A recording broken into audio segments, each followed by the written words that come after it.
Comment on the screen from Rich Dog. What are y'all thoughts on Angel Reese as a ball player? Offense needs a lot of work, a lot of polishing.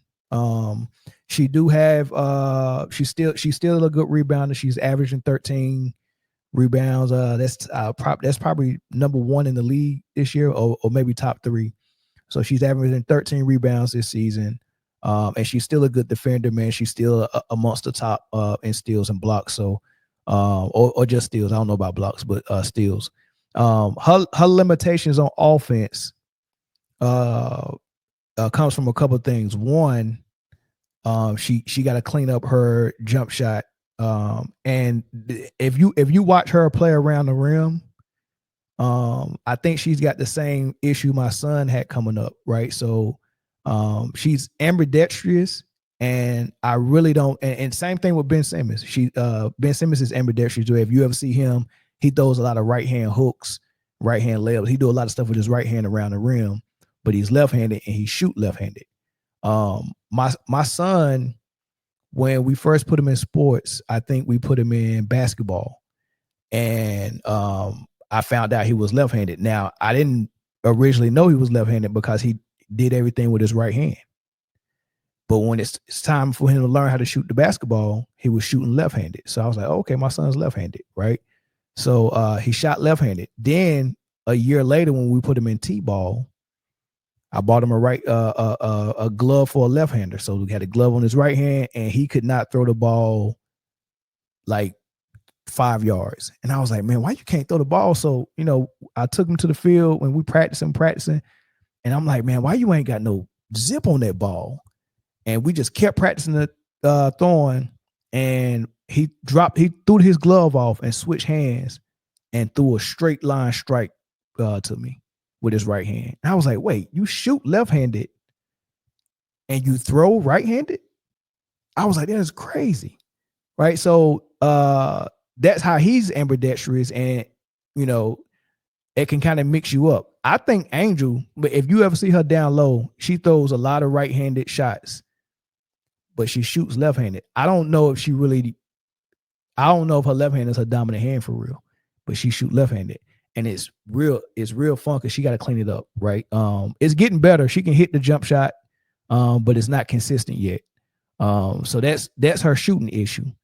Her issue with missing the layups, if you notice, she doesn't jump on her layups. Even if she's wide open on the fast break, she kind of just leans and scoops it up. And I don't know how she's going to be able to clean it up if she don't jump. But she used to, before her car accident, she has a metal rod in her leg, right? Just watch the way she run and jump. Is real funky. She has a metal rod in her leg, and I don't know if that's forcing her not to be able to jump for some reason. But she got in a car accident, I think, in high school. And before high school, she got videos of her almost dunking, right? Almost dunking a female ball in high school before the car accident. It's a video on YouTube. You can look it up. So I think that car accident and putting that rod in her leg took some of her leaping ability and her athleticism. And I don't think she's really, like, even me at my age, like, because I could dunk. I'm only 5'9", 5'10". I could dunk when I was in my prime. So getting up for a layup, I always was high up for my layups. So my whole game was predicated it was predicated with me getting up high to be able to kiss it off the glass. When I got older and my leaping ability wasn't the same, I had to recalibrate how I did my layups, how I can get it off the glass, and muscle memory, because now I'm not getting that high. So now you have to figure out a whole new way of how to find that glass. It didn't take long for me to figure it out, but that's me. I might be a little bit more coordinated than her. But I think she's really got to get in the lab and figure out how she's going to find that box and find that glass without jumping. and then she always, but the fact that she can't jump and out, and score over somebody taller than her or the same height as her without them bothering her shot or blocking it, she tries to use her body to jump into them and then throw it up, but she's not jumping. So she's doing this and throwing it up, but not jumping. It's the weirdest thing in the world. I noticed it. I just don't know how you fix it. Is she ever going to be able to jump? I don't know. Yeah, I hear you saying study Zach Randolph, but Zach Randolph had natural touch. She doesn't have natural touch. Like, she don't have that touch, man. I feel bad for her, man. I was what I be caught up about this. I got to tell the rednecks that he like. Who was this dude talking about N-word? But yeah, she got a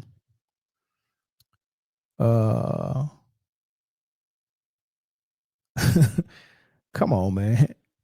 It's look, everybody can critique a player, and people have critiqued Angel Reese before. And Lisa Leslie came on Angel Reese podcast, and Angel said, "What advice do you have for me for this off season going into the new season?" And she said, "We got to fix that layup.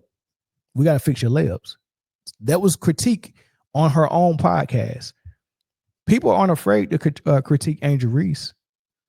It's just that when you put people on defense where they got to defend her because you're saying outlandish things, motivated by, I'm not gonna say hate, but motivated by your bias for Caitlyn. Like people that love Caitlyn are still mad that Angel Reese did this and embarrassed her and beat her. So everything Caitlyn does good, those people have to rub it in Angel Reese's face. And then everything that Angel Reese does bad, those same people has to highlight what she does bad. So now naturally that creates the opposition on the other extreme where they feel like they have to go to this extreme to protect her. It's not down the middle critique where it's fair. It's extreme critique and unnecessary critique, right? Like, for someone to dislike Angel Reese, I don't understand why they're watching her highlights so much and watching her game so much and talking about her so much. It's a whole 2 years removed from when she did You Can't See Me in the LSU versus Iowa championship. It's 2 years removed from that. The same people that was mad about this is still spewing their, I guess, critique toward Angel Reese, and I don't even understand it. I don't understand it. Like, Caitlin Clark gets hurt and they say she's out for 2 weeks. Basketball fans are like, "Oh man, hope she gets good. All right, let's watch the next game." But Caitlin Clark fans are saying, "Let's hope the WNBA tanks without Caitlin." What? So you can say what? See, I told you she's the best thing that happened to the WNBA. What does that prove? Like, what are you winning by that? So what it really is, it's like when you want to punch a group of people, and not physical punching, but when you want to punch down on them, you need a vehicle to help you do it, right? And politics have been that vehicle for years.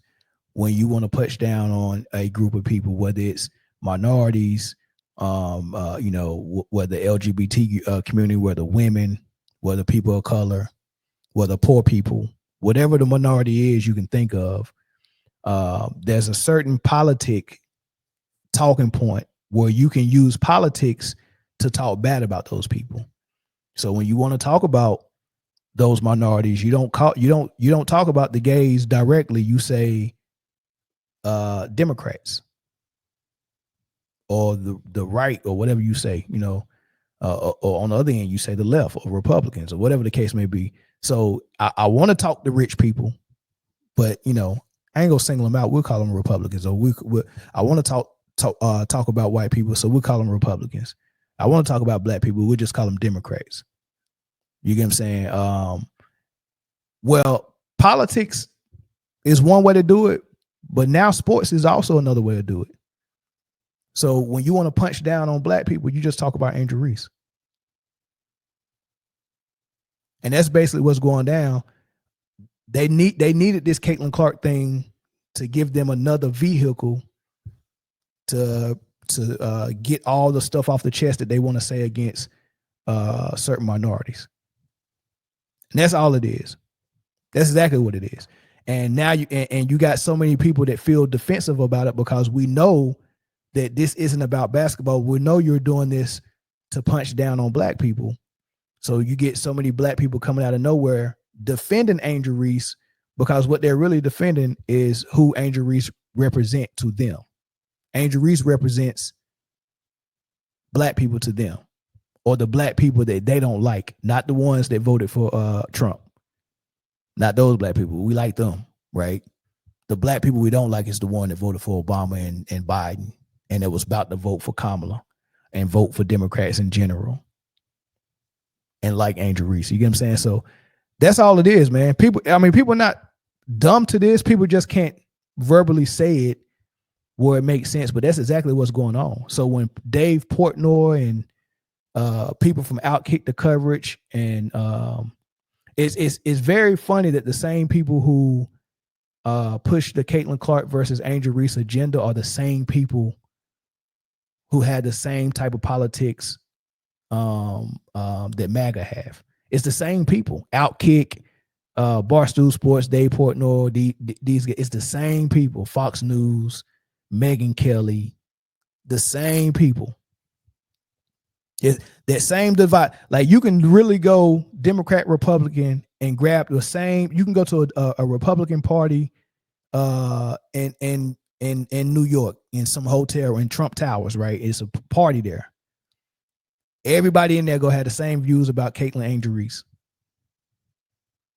So it's a political divide by using WNBA basketball with Caitlin and Angel Reese. It's not about Caitlin and Angel Reese. It's not about neither one of them. It's about political views. And that's all it is.